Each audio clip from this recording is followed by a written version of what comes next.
যিসকল যুৱক যুৱতীয়ে মুখ্যমন্ত্ৰী আত্মনিৰ্ভৰ অসম অভিযানত ৰেজিষ্ট্ৰেশ্যন কৰিছিলে এই যুৱক যুৱতীসকললৈ SMS আহিছে নাইবা কল কৰি তেওঁলোকক ইণ্টাৰভিউৰ বাবে জনাইছে। সো আপোনালোকৰ মোবাইলত কল বা SMS আহিছে নে নাই? যদি অহা নাই তেতিয়াহ'লে আপোনালোকে কেনেদৰে চেক কৰিব পাৰিব আপোনালোকৰ ইণ্টাৰভিউ কেতিয়া হ'ব আৰু ক'ত হ'ব সকলোবোৰ তথ্য আজি ভিডিঅ'টোৰ জৰিয়তে মই জনাই দিম। লগতে আপোনালোকৰ ইণ্টাৰভিউ বা কলিং লেটাৰখন আপোনালোকে কেনেদৰে ডাউনলোড কৰিব আৰু লগত কি ডকুমেণ্ট লৈ যাব লাগিব আপোনালোকে ইণ্টাৰভিউ দিবৰ বাবে সকলোবোৰ তথ্য আজি এই ভিডিঅ'টোৰ জৰিয়তে মই আপোনালোকক সবিশেষ তথ্য জনাই দিম। সো ভিডিঅ'টো শেষলৈকে চাই থাকিব। সো ফাৰ্ষ্ট অফ অল আপোনালোকে CM টিবুলাই পৰ্টেলত নিজৰ আইডিটো লগইন কৰি ল'ব। আইডিটো লগইন কৰি লোৱাৰ পিছত ঠিক এনেকুৱা ধৰণৰ এটা ইণ্টাৰফেচ আহিব আপোনালোকৰ সন্মুখত। ইয়াত মই কিছুমান ডিটেইলছ সিকিউৰিটি ৰিজনৰ বাবে হাইড কৰি ৰাখিছোঁ। সো এই পেজটো লোৱাৰ পিছত আপোনালোকে পেজটো একেবাৰে স্ক্ৰল ডাউন কৰিব। পেজটো স্ক্ৰল ডাউন কৰাৰ পিছত ইয়াত আপোনালোকে ৰেড কালাৰত দেখা পাব আপোনাৰ ইণ্টাৰভিউ ক'ত আৰু কেতিয়া হ'ব সকলোবোৰ ডিটেইলছ দিয়া আছে। সো ইয়াৰ পিছত আপোনালোকে তললৈ যদি মন কৰে ইয়াত দেখা পাব click hair to download. So ইয়াত ক্লিক হেয়াৰ টু ডাউনলোডত ক্লিক কৰিলে আপোনালোকৰ ইণ্টাৰভিউ কলিং লেটাৰখন ডাউনলোড কৰিবলৈ পাৰিব।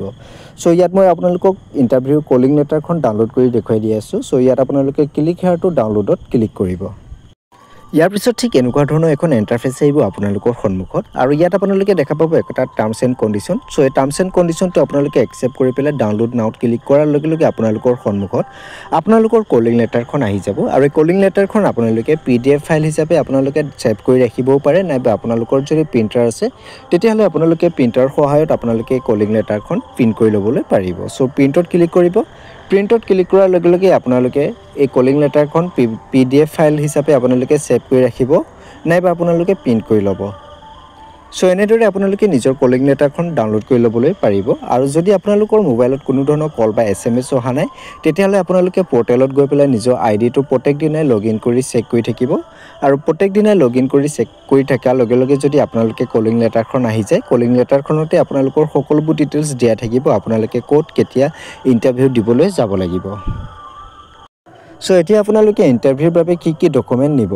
সো প্ৰথমত আপোনালোকে কলিং লেটাৰখন নিব লগতে আপোনালোকৰ যিখন প্ৰজেক্ট ৰিপৰ্ট আছিলে এই প্ৰজেক্ট ৰিপৰ্টখন আপোনালোকে ল'ব আৰু লগত আপোনালোকৰ উদ্যম ৰেজিষ্ট্ৰেশ্যনখন ল'ব লাগিব আৰু আপোনালোকে যিটো ছেক্টৰৰ বাবে এপ্লাই কৰিছিলে সেই ছেক্টৰটোত যদি কিবা আপোনালোকৰ এক্সপিৰিয়েঞ্চ চাৰ্টিফিকেট আছে তেতিয়াহ'লে সেই এক্সপিৰিয়েঞ্চ চাৰ্টিফিকেটখনো লগতে লৈ যাব আৰু আপোনালোকৰ যিসমূহ মেট্ৰিক আৰু হাই ছেকেণ্ডেৰী বা BA যিসমূহ স্কুল চাৰ্টিফিকেট আছিলে এই স্কুল চাৰ্টিফিকেট আৰু মাৰ্কশ্বিটসমূহ আপোনালোকে লগত লৈ যাব।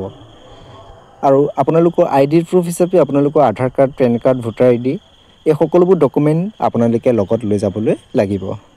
সো আজি ভিডিঅ'টো ইমানে। যদি ভিডিঅ'টো ভাল লাগে লাইক শ্বেয়াৰ কৰিবলৈ নাপাহৰিব। আজিলৈ ইমানে, ধন্যবাদ।